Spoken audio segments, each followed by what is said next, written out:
I took up a job as a night guard. I shouldn't have.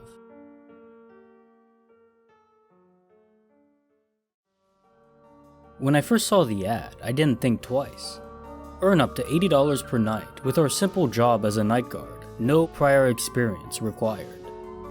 The ad said, and I submitted my resume as fast as I could, fearing it could disappear or be taken by someone else at any moment.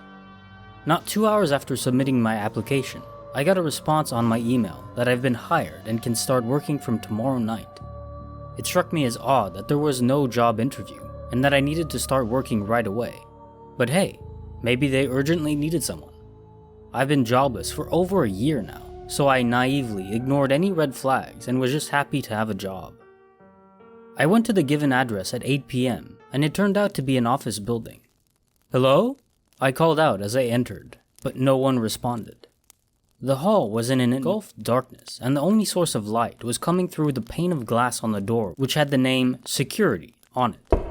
I knocked on the door, but there was no response. I decided to open it, and sure enough, it was empty. On the desk was a note, left clear as day for me to read. It said, "To the new night guard. Your shift starts at 8:04 p.m. and ends at 4:04 a.m. When you arrive to the building and relieve the other guard of your duty, you can stay in the security room as long as you want, but you have to use the elevator to get to the top floor once, at any time during the shift. Once up there, you have to proceed to the end of the attic and flip the switch on the wall. That's it.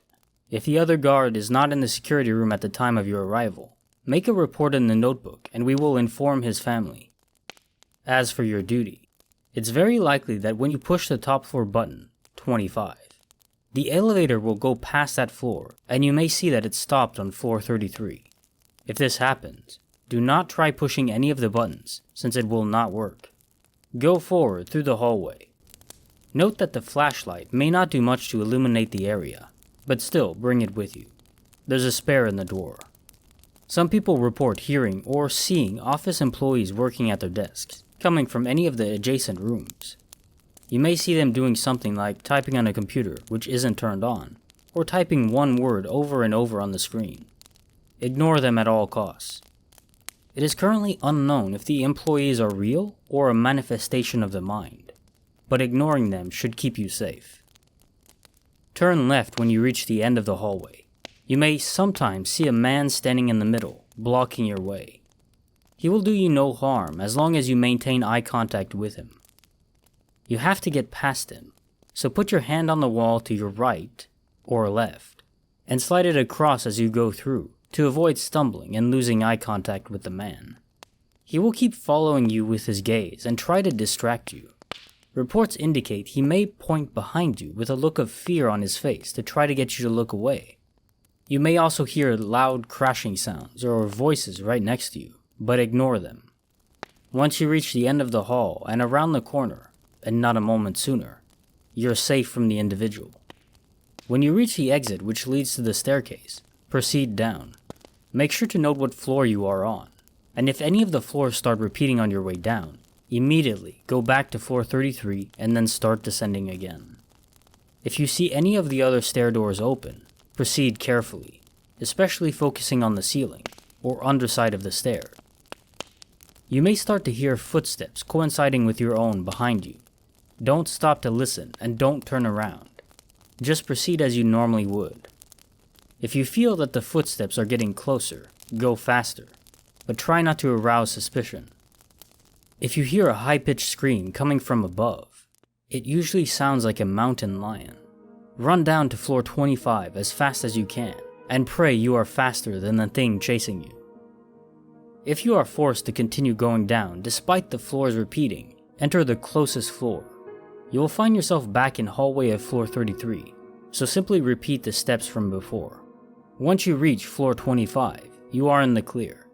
First, call the elevator and jam the door and keep it open. Press the floor 1 button and go back to the switch. After flipping the switch, the lights will go out. At this point, you will start to hear screams all around you, similarly to the one described before. Run to the elevator as fast as you can and enter it, while unjamming the door. If you did everything right, You should have at least 5 extra seconds to close the elevator door before the entities of the building reach you. You should be back on the first floor of the security room once the elevator stops. You may spend the rest of the shift however you desire, so long as you don't leave the property between 8:04 p.m. and 4:04 a.m. Note that leaving the building at any given moment between the mentioned times will put you back on floor 33. Also note that not flipping the switch before 4:04 a.m. will result in you not being able to leave the building. Thank you for performing your duties. Management. It's 1:24 a.m. right now, and the elevator doors just opened on their own. I barely made my way through the building, and it was mentally agonizing beyond words. At 2 a.m., I entered the elevator, which had been open for almost an hour prior to that. I took the note with me and followed all the rules written there. The elevator stopped on floor 33 despite my hopes.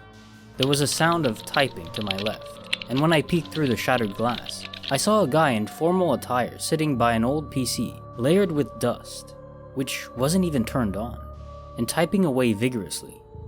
He'd even glance over his shoulder and call out to his imaginary or invisible coworkers, saying things like, "Cindy, do you have that report ready?" Or, "The client said we should meet at 2 p.m. I tried not to look at him as I tiptoed through the hallway and turned left. A tall man in a coat stood in front of me, and he was staring right at me. I knew I had to maintain eye contact with him, so I slowly went past him.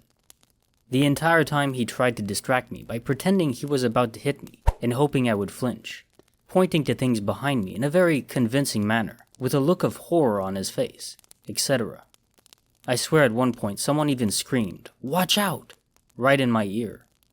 Luckily, I made it unscathed, and going down the stairs to floor 25 was uneventful.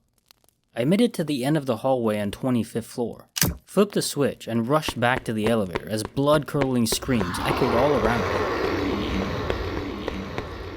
The elevator doors closed just in time for me to hear something heavy slam into it with full force. Luckily, the elevator started descending and the screams slowly faded.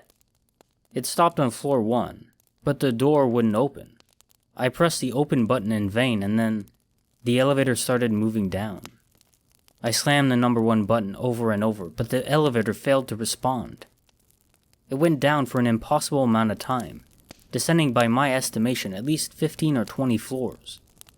And then it finally stopped, and one of the doors opened. In front of me was some kind of waiting room with a sofa and a lamp table next to it. There was a door opposite of the elevator. I pressed the buttons over and over, but there was no response. It was clear the elevator wanted me to step out on this floor. Sure enough, as I did, the doors closed again and the elevator went back up. I cursed, frustrated, and scared shitless. I inspected the room and just then realized there was a hastily written note on the lamp table. I picked it up. Here's what it said. If you're reading this, that means you fell into their trap, just like me. The good news is you made it through the first task on floor 25. The bad news is there's no job and you weren't gonna get paid. Whoever these guys are, they're running some fucking experiment on us, like some lab rats. We need to get the fuck out and get to the police. Read this next part carefully, because your life will depend on it. When you go through the door on your left, you'll find yourself in a mansion of some sorts. You need to make it to the 3rd floor, but it won't be easy. Follow these rules. Floor 1. Go through the hallway, but whatever you do, don't fucking look in the mirror to your left. You may see with your peripheral vision the reflection, not mimicking your own movement, or just facing and staring at you. But do not look at it. Close your eyes if you have to. Once you're past the mirror, turn left and go straight.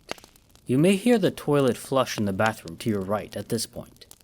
If this happens, hide immediately. There's a closet close by. Hide inside that and don't make a sound until the old man comes out of the bathroom and is gone. Wait at least 1 full minute before going out. Once you're in the clear, climb the stairs in the main hall to the 2nd floor. Floor 2. Turn right and take the 2nd door to the left, blue door. I have no idea what will happen if you take the other doors or turn left. Once through the blue door, you'll find yourself in a big room full of mannequins. Dozens of mannequins will be on both sides. You may hear giggling, and some of them change the direction of their gazes and their positions or poses when you don't look, but I think they won't harm you if you don't disturb them. If any of the mannequins' heads drop to the floor and roll in front of you, run as fast as you can and close the door behind you once you're out. You should be close to the stairs again now. Follow the hall how to wins, and don't worry about any voices you hear from the adjacent rooms, even if they beg you to come to help them. If you hear or see any of the doors opening, hide again. The old man might seem someone you can overpower easily, but don't even fucking think about it. Once he's gone, climb the stairs. Floor 3. Remember that man from floor 33 who you had to keep eye contact with? He might be here again, but he's gonna be more aggressive this time. You're gonna hear someone scream something like, "I got you now," right behind you, but ignore it. You will also start to feel a stinging and burning sensation in your eyes. Do your best not to blink. If you have to blink, try to keep your eyes closed for more than a second. Maintain eye contact with him and go through the hall until you can turn left. Left from the original position. That means you're right as you're facing the man backwards. If you see a woman in patient's gowns standing in front of the elevator, facing away from you, just stand next to her and wait for the elevator. If she asks you to come inside the elevator with her, politely decline. If she doesn't say anything, you can step inside with her, but don't talk to her. Just stare in front of yourself. Once you're in the elevator, you'll see that there are no buttons inside. The elevator will start going up on its own. When the elevator stops, wait until the woman steps out and stay inside until the elevator starts moving again. If she asks you if you'll come with her, politely decline again. Once the door closes, the elevator should go up a few more floors. Now if the woman was not there at all, but then you took the elevator and she enters when the door opens, exit immediately. I don't know where you will be and I have no idea what you need to do there, so you're on your own. Hope you don't run into her. I came back to give you this warning, compiled from my own and other people's experiences, so chances are I either made it out or I'm dead somewhere else along the way. If you manage to get out, expose these fuckers and don't let anyone else get fucked over. Good luck. Guard who came before you. You've gotta be fucking kidding me, was my first thought.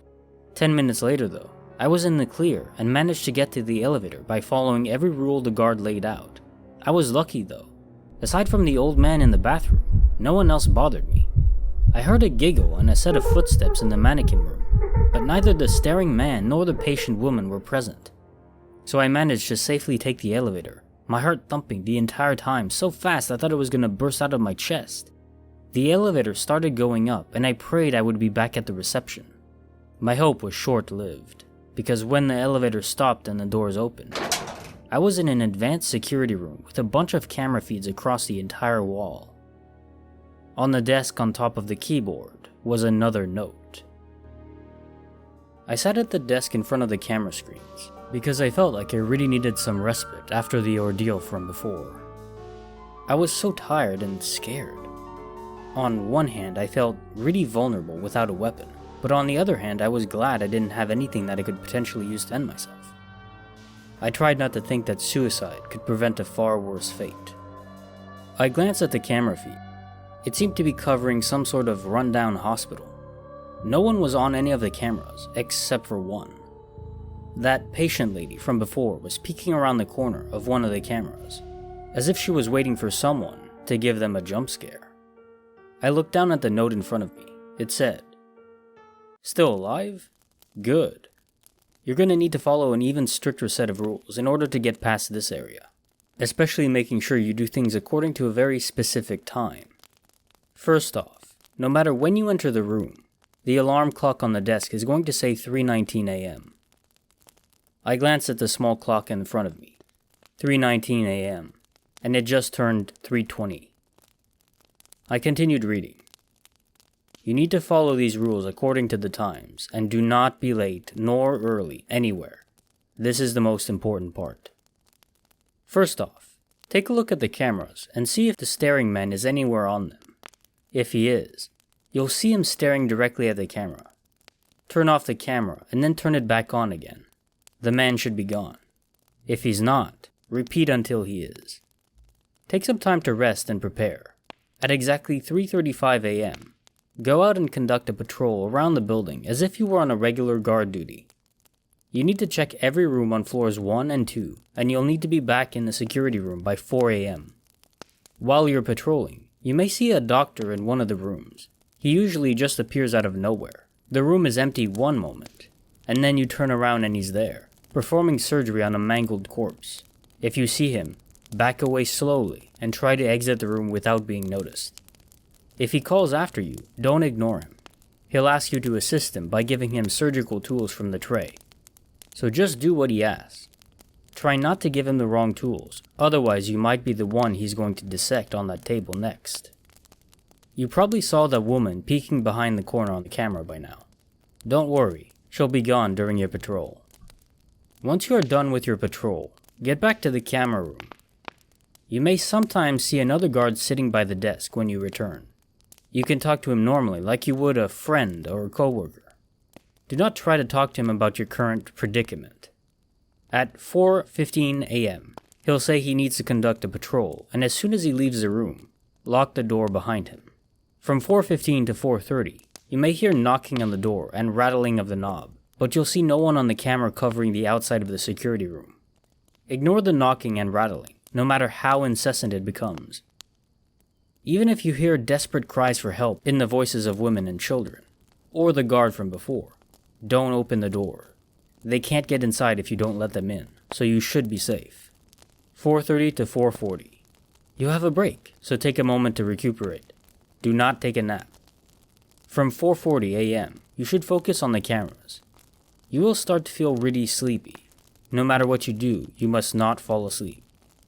As you get sleepier, you will also start to notice movement in your peripheral vision, or start to feel like someone is in the room with you, standing right over your shoulder and breathing. Just focus on the cameras, no matter how vivid the presence becomes. At 5 a.m., if you hear raspy breathing coming from the ceiling, do not look up. Close your eyes and count to 10. You will feel cold fingers touching you, and the raspy breathing will be in your ear. But whatever you do, keep your eyes closed until it all stops completely. Continue focusing on the cameras until 5:29, but do not leave the security room under any circumstances. At exactly 5:29, get ready to move quickly. As soon as the clock ticks 5:30, and not a second sooner, unlock and open the door and run for it. Just run straight into the elevator at the end of the hallway, and ignore the growling behind you. Don't look behind, because you need every second here. The elevator door will be open and it will automatically close and take you out of there once you're in. I'll be waiting on the other side. Good luck, brother. Guard who came before you. I placed down the note and exhaled sharply. It was 3:24 a.m. I glanced at the cameras. The staring man was on one of the cameras. I restarted it, and sure enough, in less than a second, while the camera was off, he just disappeared. At 3:35 a.m., I went outside, conducting my patrol carefully, but still doing my best to hurry up. I glanced at my watch every minute or so. As I finished the last room and was about to exit, I heard someone humming behind me. I turned around and saw a surgeon in blood-stained clothes dissecting a corpse on the table, which was not previously there. I froze, but the doc was transfixed on the surgery, humming more violently as he sawed through one of the corpse's arms. Seeing this broke me out of my trance, and I slowly backed away, reaching for the door. As I turned around to face the exit, I stopped dead in my tracks. Aha! The doc exclaimed, and I turned around, heart ready to explode. Almost forgot to take care of this, and continued cutting the corpse, paying no attention to me. I silently exhaled in relief and left the place slowly. As soon as I was at a safe distance, I sprinted back to the security room.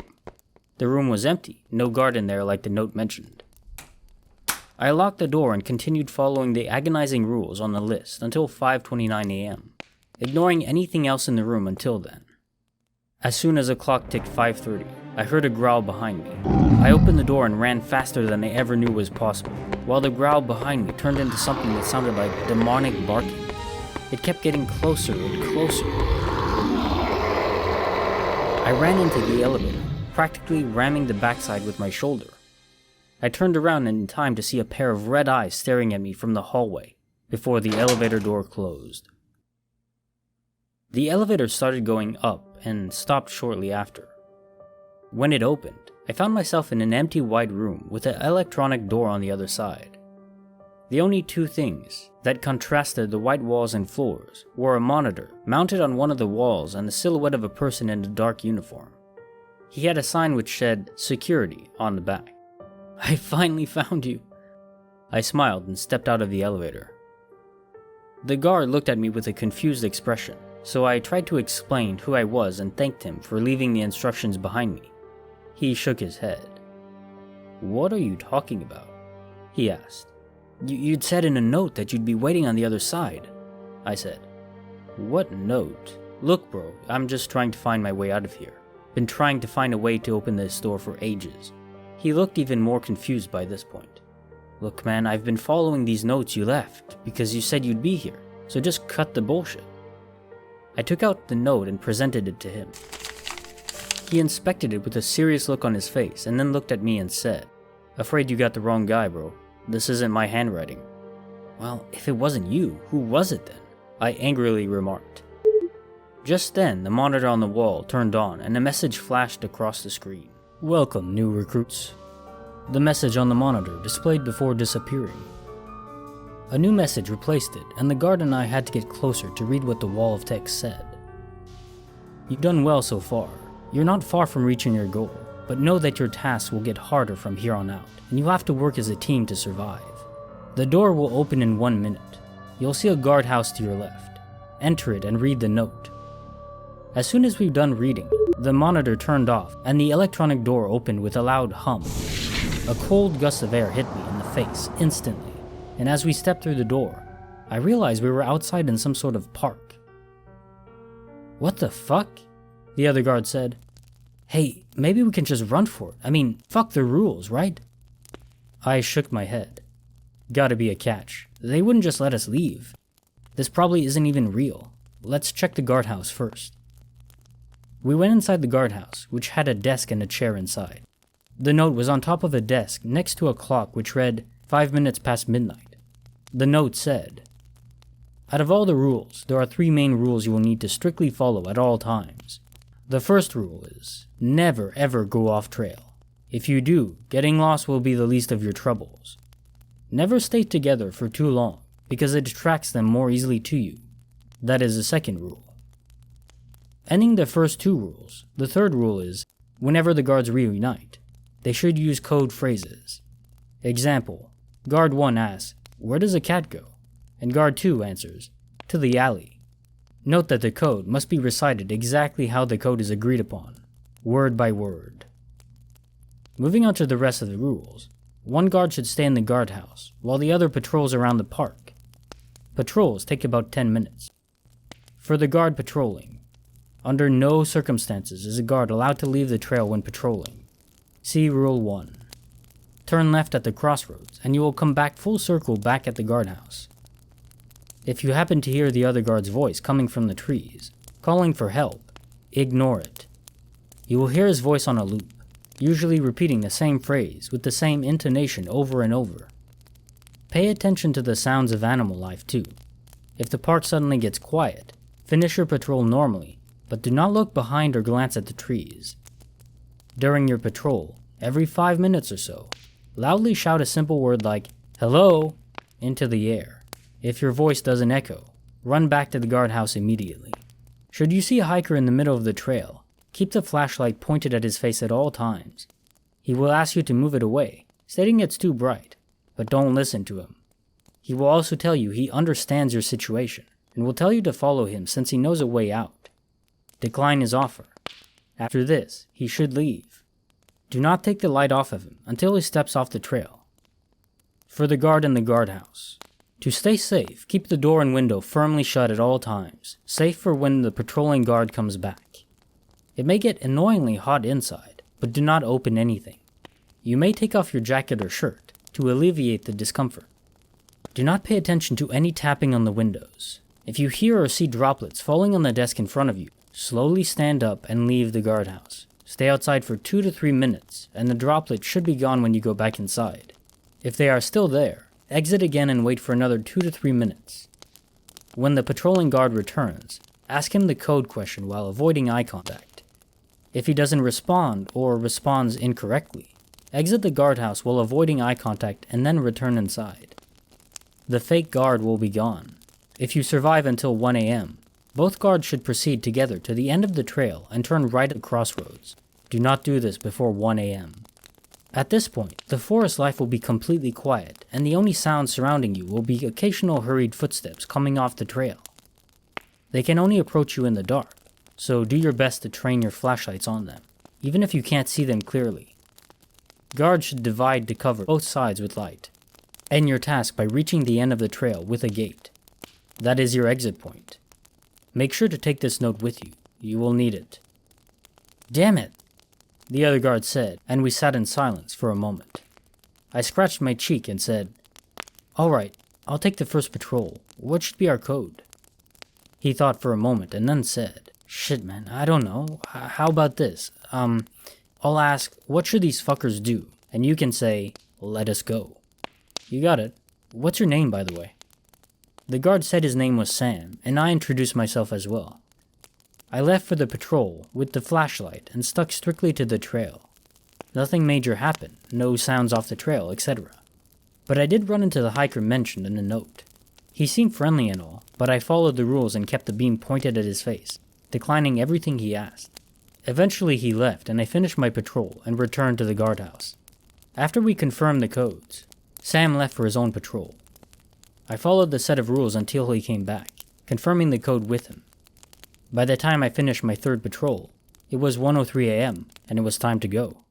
We quietly walked the trail, focusing on our footsteps and the deafening silence around us. And then the footsteps off the trail started.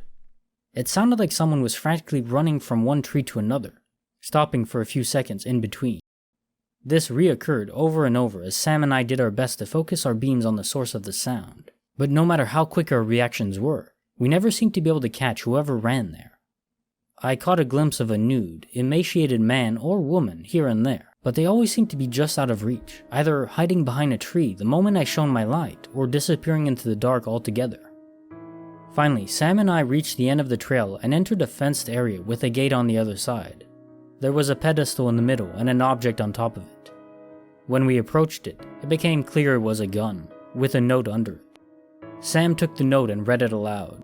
Read the first letter of each paragraph of the previous note. We both looked at the note and read the letters silently together. And then as realization hit us, we scrambled for the gun. After a moment of wrestling, the gun was in my hand and I held it, pointed at Sam. "Don't do this, man. I have a wife and a daughter, please," he begged. I held my finger on the trigger, intermittently looking at him and the gate. I had to get out of here. I've had enough of this bullshit. I looked at Sam's pleading face one more time. A moment later, I lowered and then dropped the gun on the ground and said, "I'm not gonna play their game. I won't become a killer for their entertainment. We can find a different way out, I'm sure." I went towards the gate to inspect it and then heard Sam's voice behind me. "I'm sorry, man." I turned around and saw him pointing the gun at me. "What are you doing, Sam?" "You read the note, man. One must die. There's no other way." "Put the gun down, damn it. We can both make it out of here alive. We just gotta work together." I didn't believe my own words, but I'd be damned if I murdered another human being for these sick bastards' entertainment. "I'm sorry. I have to get back to my family." "Sam, no!" He pulled the trigger, but the bang never came. Instead, there was a click, and Sam dropped the gun, holding his hand in pain. "What the fuck? Something just pricked me!" Sam shouted. He and I stared at each other, and then all of a sudden, Sam's eyes rolled behind his eyelids, and he fell to the ground, convulsing and frothing at the mouth. I ran over to help him, but I didn't know what to do. He stopped moving completely a moment later, and his eyes closed, as his breathing stopped along with the movement. I shook him and called his name, but it was too late. He was already dead.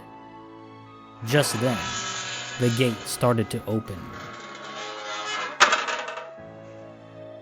I knew I couldn't afford to waste any more time, so I went through the gate, leaving Sam's body behind. I listened as the gate closed and the ground beneath my feet started moving. Then, the lights came on and I realized I was in a big elevator, which started to descend. Part of me had somehow come to terms with the fact that I was probably going to die here. But for some reason, when you're in a situation where your life is at stake, and you desperately want to get out by any means necessary, your body defies your wish to give up and pushes you to fight on. The elevator stopped and the gate door opened, revealing a damp, dark room in front of me. There was a little cart next to the door on the other side. A folder lay on top of the cart.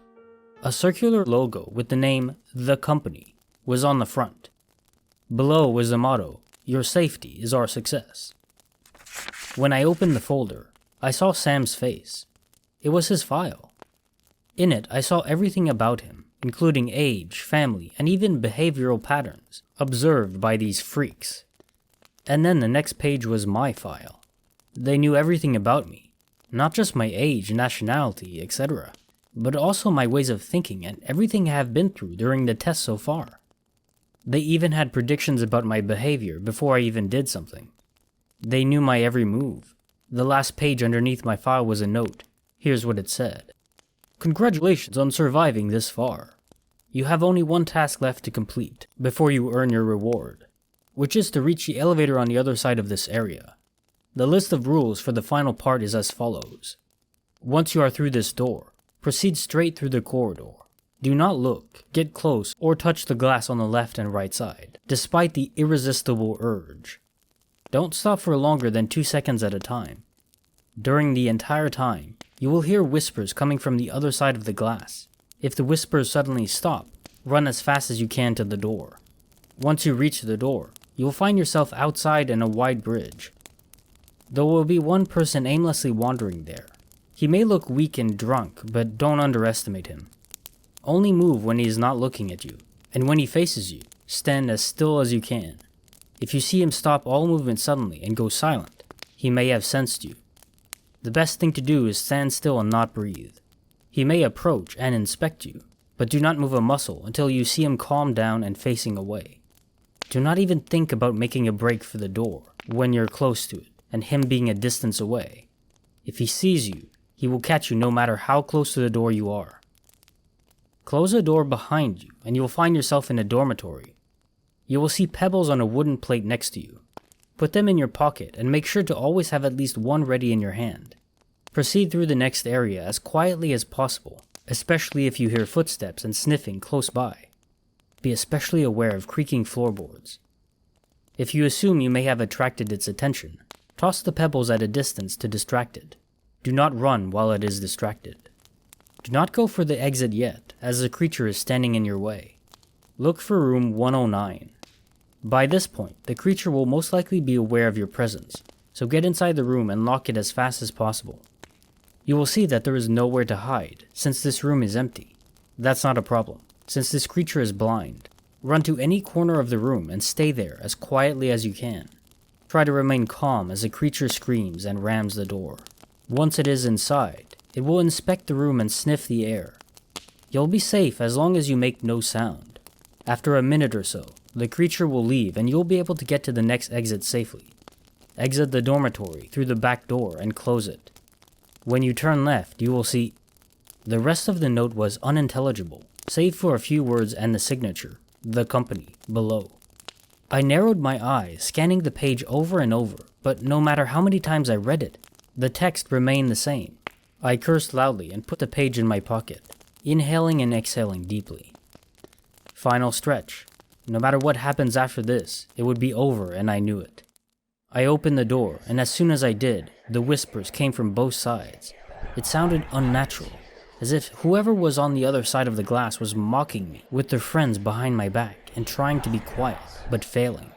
I proceeded for a whole minute before the whispers suddenly stopped, and then loud slamming on both sides of the glass started.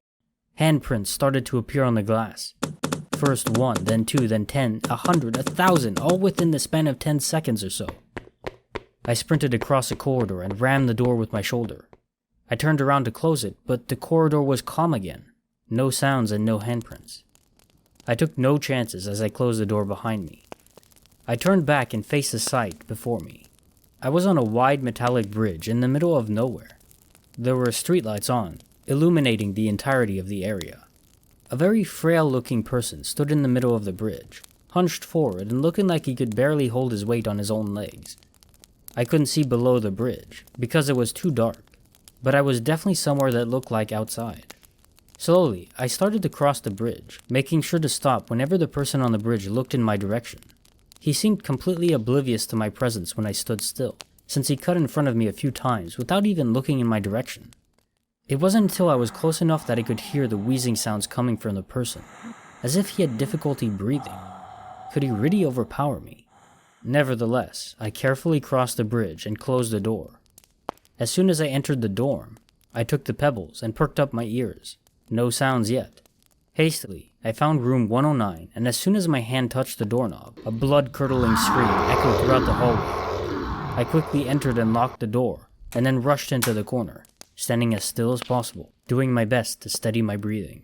The door started to rattle violently, as whatever was on the other end rammed it over and over. I could see with my peripheral vision that the door was about to give way, and soon enough, it fell straight from the hinges. A naked, skinny-looking creature with no eyes and a sharp row of teeth burst inside, jerking its head in all directions, looking for me. It then started to intermittently sniff the air and stop to listen.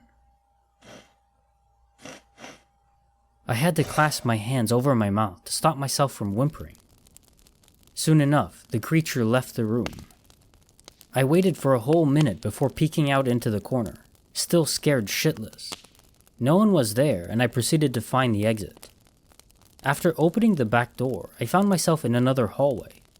I turned left and braced myself, ready to face whatever was there.